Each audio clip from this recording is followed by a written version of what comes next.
저는 설교 때 종이 원고 대신에 이렇게 태블릿을 보고 설교를 합니다. 새벽 기도 때도 똑같이 이 태블릿을 보고 설교를 합니다. 제가 이것을 쓰는 이유는 종이는 사실 한번 쓰고 이제 이렇게 버리잖아요. 자원도 아낄 겸. 태블릿에 이렇게 이제 원고를 놓고 보면 계속 여기에 이제 저장이 되고 남아 있으니까 다음에도 계속해서 쓸 수 있고, 그래서 이렇게 담아두고 보는 편입니다. 그런데 단점이 있죠. 갑자기 태블릿이 꺼지거나 작동에 오류가 생기면 굉장히 이제 난감해진다는 것입니다. 더군다나 설교를 하러 왔는데 태블릿이 없으면 어떻게 될까요? 굉장히 난처하겠죠. 제가 지난주 화요일 날 새벽 기도회를 인도하는데 그런 일이 벌어졌습니다. 새벽에 일어나서 옷을 탁 입고 소파에 앉아가지고 원고를 한번 보지 않습니까? 이렇게 한번 착 살펴보고 난 다음에 그 자리에 그대로 놔두고 교회를 온 거예요.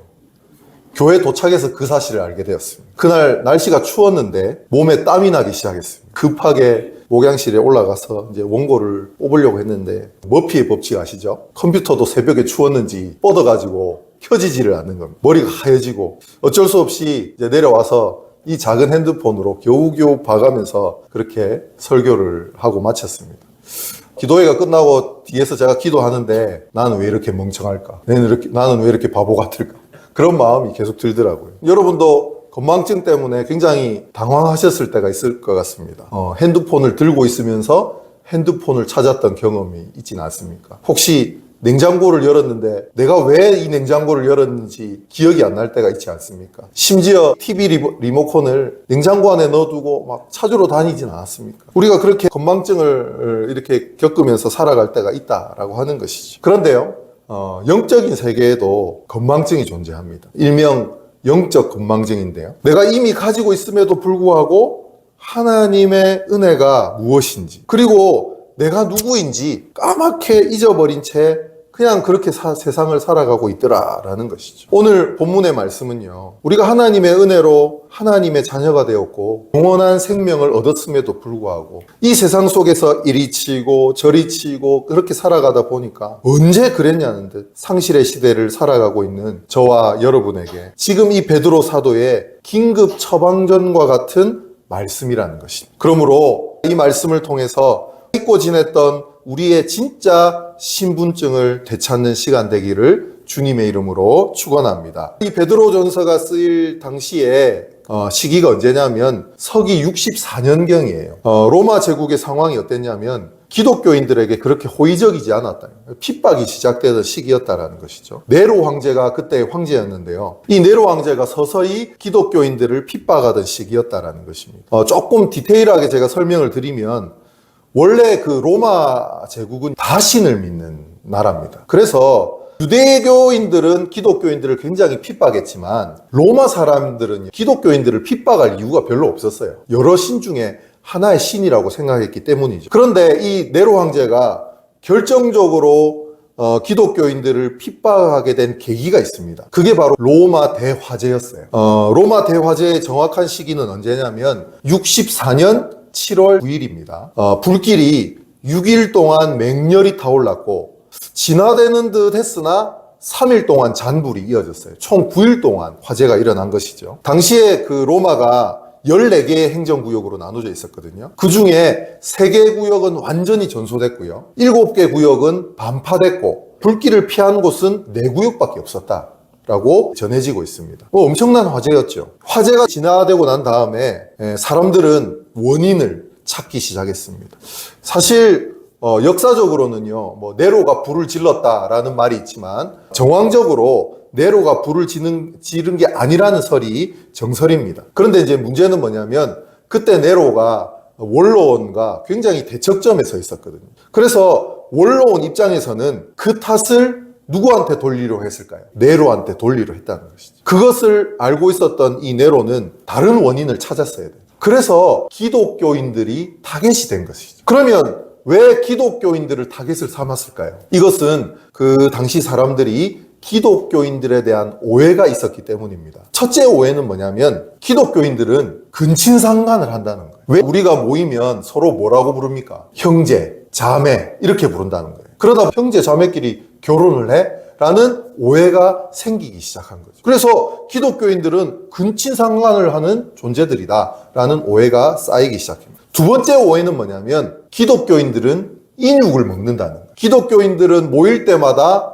성찬식을 했습니다. 그리스도의 몸과 피를 나누었죠. 그러다 보니까 그것이 와전되어서 저 사람들은 몸을 먹고 피를 먹는 사람이에요. 그래서 인육을 먹는 사람이라고 오해하기 시작했다는 것이죠. 그리고 결정적으로 기독교적 종말론에 대한 오해가 있었다는 것이죠. 마지막 날에 기독교인들이 뭐라고 항상 얘기를 했냐면 하나님께서 이 땅을 불로 심판할 것이다. 그렇게 얘기했거든요. 그 말을 듣던 사람들이 이 화재와 불로 심판하게 될 것을 연관지으면서 기독교인들을 박해하기 시작한 단초가 되었다는 것이죠. 오늘 본문에서 읽진 않았지만 베드로전서 1장 1절에서는 그것을 우리가 잘 알 수 있습니다. 갈라디아, 갑바도기아, 아시아와 비두니아에 흩어진 나그네라고 표현을 하고 있습니다. 여러분 지리적으로 이 지역들은요 지금의 그 튀르키예 지역인데요. 그들은 로마의 시민권이 없는 사람도 많았고 노예 출신도 있었고 사회적으로 조롱받고 무시당했던 아웃사이더들이었다는 것입니다. 세상 사람들은 그들을 향해 이렇게 얘기합니다. 너희는 별 볼 일 없는 존재들이야. 황제를 숭배하지 않는 반역자들이야. 가난하고 무식한 집단이야. 매일같이 무시당하고 차별받다 보면요 사람의 마음은 위축이 되죠. 아 정말 나는 아무것도 아닌가? 하나님이 나를 사랑하시긴 하는 걸까? 내 인생은 실패작인가? 그런 자괴감에 빠져들 때가 많다는 것입니다. 바로 그때 베드로 사도는 오늘 본문을 통해서 천둥과 같은 목소리로 선포합니다. 세상이 너희를 무엇이라 부르든 상관없다. 하나님이 너희를 무엇이라 부르는지를 똑똑히 들어라 라는 것이죠. 베드로는 오늘 본문 9절에서 우리의 정체성을 이 네 가지의 엄청난 타이틀로 정의를 하고 있습니다. 이것은요 단순한 위로의 말이 아니라 하나님께서 우리에게 찍어주신 도장과도 같다라는 것입니다. 첫째는 너희는 택하신 족속이요 라고 얘기합니다. 여러분 여기서 족속이라는 이 단어는 혈통을 의미하죠. 유대인들은 자신들만이 아브라함의 피를 이어받은 선택받은 민족이라고 얘기를 합니다. 그래서 우리가 선민사상이라고 얘기하지 않습니까? 그러나 사실 그것은 자랑이 아닙니다. 하나님께서 수많은 민족 중에서 이스라엘 민족을 택하신 이유가 있습니다. 그것이 신명기 7장 7절에 나타나고 있는데요. 여호와께서 너희를 기뻐하시고 너희를 택하심은 너희가 다른 민족보다 수요가 많기 때문이 아니니라. 너희는 오히려 모든 민족 중에 가장 적으니라. 무슨 말입니까? 이스라엘 민족이 잘나고 뛰어나서 능력이 탁월해서 택한 것이 아니라 모든 민족 중에 가장 작고 약한 민족이기 때문에 택했다라고 분명히 말하고 있다는 것이죠. 결국 하나님의 인도하심이 아니고서는 멸망받을 수밖에 없는 족속이 바로 이스라엘 민족이었기 때문에 하나님이 그 민족을 택하셔서 사용하셨다라는 것입니다. 요한복음 15장 16절 말씀을 우리 같이 읽겠습니다. 너희가 나를 택한 것이 아니요 내가 너희를 택하여 세웠나니 이는 너희로 가서 열매를 맺게 하고 또 너희 열매가 항상 있게 하여 내 이름으로 아버지께 무엇을 구하든지 다 받게 하려 함이라. 이스라엘 민족이 대단해서 하나님이 선택하신 것이 아니라 하나님이 불쌍하고 연약한 족속을 하나님의 자녀로 세우시기 위해서 일방적으로 선택하신 민족이 이스라엘 민족이었다라는 거예요. 그럼 이스라엘 민족이 자랑할 게 있습니까? 없습니까? 하나도 없습니다. 오직 전적 하나님의 은혜라는 것이죠. 여러분 주님이 우리를 택하여 세우셨습니다. 전 우주를 창조하신 분이요 10억 인구 중에 여러분 한 분은 너는 내 것이라고 택하셔서 세우셨다라는 것이죠. 여러분 이것보다 더 큰 자존감이 어디 있겠습니까? 그러므로 나를 택하신 그 하나님께 진정한 감사와 영광을 올려드리는 저와 여러분 되기를 주님의 이름으로 축원합니다. 두 번째는요 왕 같은 제사장들이요 라고 말씀하십니다. 이것은 구약 시대에는요 상상할 수 없는 파격적인 선언입니다. 이스라엘 역사에서 왕권과 제사장의 권은 철저히 엄연히 분리되어 있었다라는 것이죠. 남유다의 우시야 왕이 제사장의 일을 하다가 나병에 걸려 심판받은 일이 있습니다. 역대하 26장 16절의 말씀인데요. 그가 강성하여짐에 그의 마음이 교만하여 악을 행하여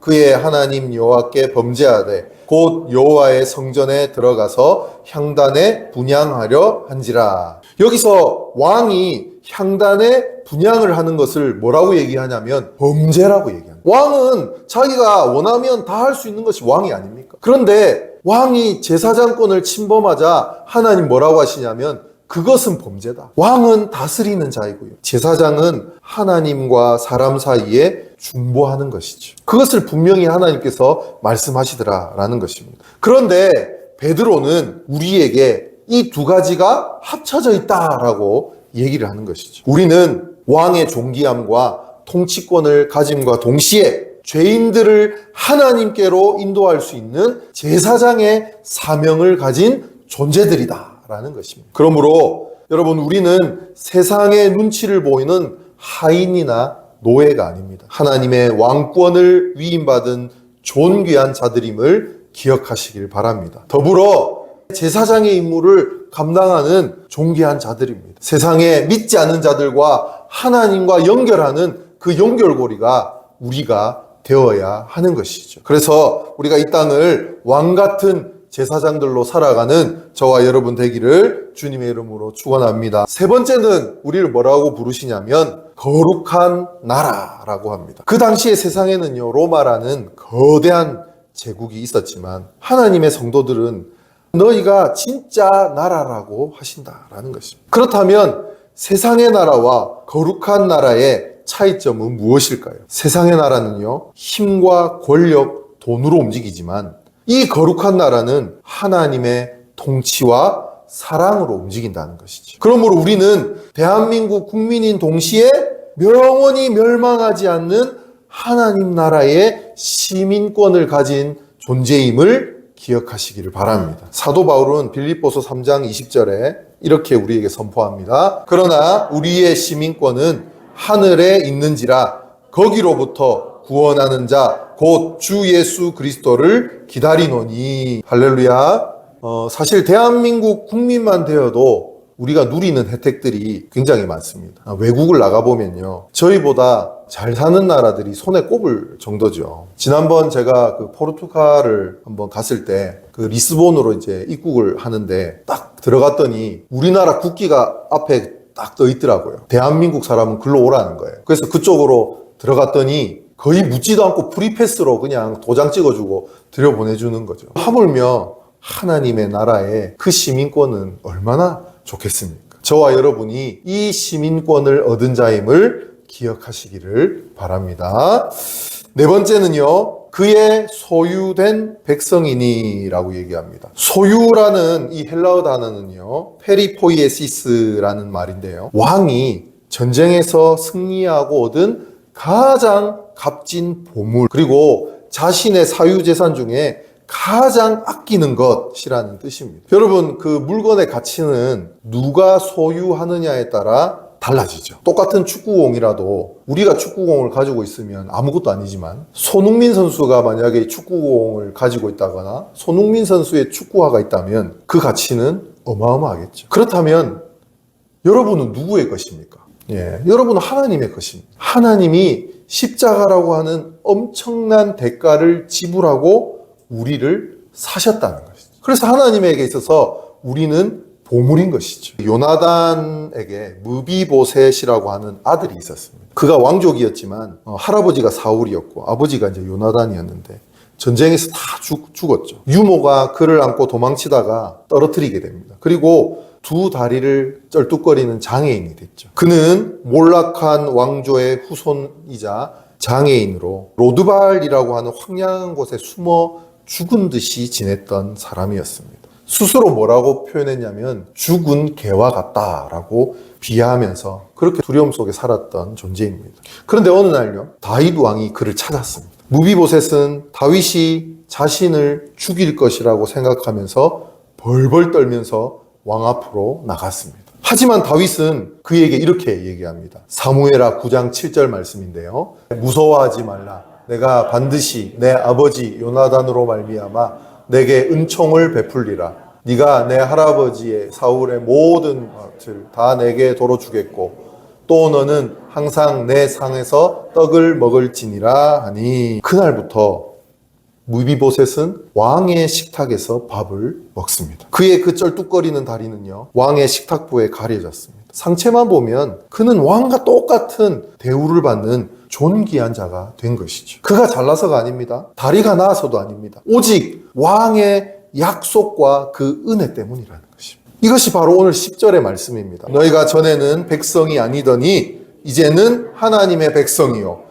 전에는 긍휼을 얻지 못하였더니 이제는 긍휼을 얻은 자니라. 아멘. 여러분, 우리가 바로 영적인 무비보셋입니다. 죄로 인해서 다리를 절고 세상의 구석진 곳에 숨어 지냈던 우리를 하나님께서 왕의 식탁으로 초대해 주셨다라는 것이죠. 어제 군대에 있는 큰아들이 잠시 외박을 나왔습니다. 1박 맛있는 밥을 사주려고 했는데 아들이 당당하게 집밥을 먹고 싶다 그러더라고요. 그 말이 떨어지자마자 당장 집으로 가서 고기를 굽고 반찬을 내고 막 난리가 났습니다. 평소에 보지 못했던 반찬들이 대거 등장했습니다. 저는 약간의 서운함이 있었지만 밥을 맛있게 먹는 그 아들의 모습이 너무 보기 좋았어요. 그런 섭섭함들이 눈 녹듯 다 사라졌습니다. 여러분, 이것이 아들이 누리는 특권이죠. 아들이어만 누릴 수 있는 것입니다. 저와 여러분이 그런 특권을 누릴 만한 충분한 자격이 있으심을 믿으시길 바랍니다. 왜요? 우리는 하나님의 존귀한 아들이고 딸이기 때문입니다. 그렇다면 하나님께서는 왜 도대체 무엇 때문에 우리를 이토록 존귀하게 대우하셨을까요? 그것은 그냥 우리끼리 좋다, 나는 왕같은 제사장이다 자화자찬하며 그렇게 살라고 주신 신분이 아닙니다. 9절 하반절을 보시면 명확한 목적이 있거든요. 이는 너희를 어두운 데서 불러내어 그의 기이한 빛에 들어가신 이의 아름다운 덕을 선포하게 하려 하심이라. 우리가 성도의 길을 가는 것은 지금 내 신분이 무엇인지 광고하라는 거예요. 옛날 말로 선전이란 말이에요. 선전해란 말이에요. 우리를 어두운 절망의 동굴에서 끌어내서 기이한 빛의 세계로 옮겨주신 그 하나님의 탁월하심과 그 사랑을 어떻게 해요? 세상에 알려라. 그러므로 일터와 직장은요, 단순히 돈 버는 곳이 아니라는 것이죠. 그곳은 우리가 파송되어진 선교지라는 것이죠. 우리의 가정은 단순히 먹고 자는 곳이 아니라는 것이죠. 그곳에 하나님의 사랑을 드러내는 성소라는 것입니다. 여러분이 정직하게 일할 때, 손해를 보더라도 진실을 말할 때, 남들이 하기 싫어하는 일을 기쁨으로 감당할 때 세상 사람들이 묻게 되는 것입니다. 저 사람 왜 저렇게 살지? 저 사람 안에는 무엇이 있을까? 그때 우리는 우리의 신분증을 보여줘야 됩니다. 나는 하나님의 자녀입니다. 나를 어둠에서 빛으로 인도하신 예수님 때문입니다. 이것이 바로 왕같은 제사장의 삶이고 성도의 길을 가는 것입니다. 사랑하는 성도 여러분, 말씀을 맺겠습니다. 세상은 끊임없이 여러분의 정체성을 공격합니다. 너는 돈이 없잖아. 너는 능력이 없잖아. 너는 실패했잖아. 속삭이며 우리의 어두운 과거를 드러내려고 합니다. 하지만 여기에 속아서는 안 됩니다. 거울을 보며 세상의 기준에 여러분을 맞추지 마십시오. 오늘 말씀을 거울 삼아 여러분의 진짜 모습이 무엇인지 확인하십시오. 여러분은 선택받았습니다. 여러분은 왕같은 제사장입니다. 여러분은 거룩한 나라입니다. 여러분은 하나님의 가장 소중한 보물입니다. 이 자부심을 가지고 이번 한 주간도요, 우리가 세상 속에서 당당하게 어깨 펴고 사시기를 간절히 바랍니다. 나를 살리신 그 놀라운 빛을 여러분의 삶으로, 표정으로, 언어로 선포하시길 바랍니다. 우리가 바로 서 있을 때 세상은 우리를 통해 하나님을 보게 되는 것입니다. 이 놀라운 은혜가 저와 여러분의 삶에 가득하기를 주님의 이름으로 축원합니다.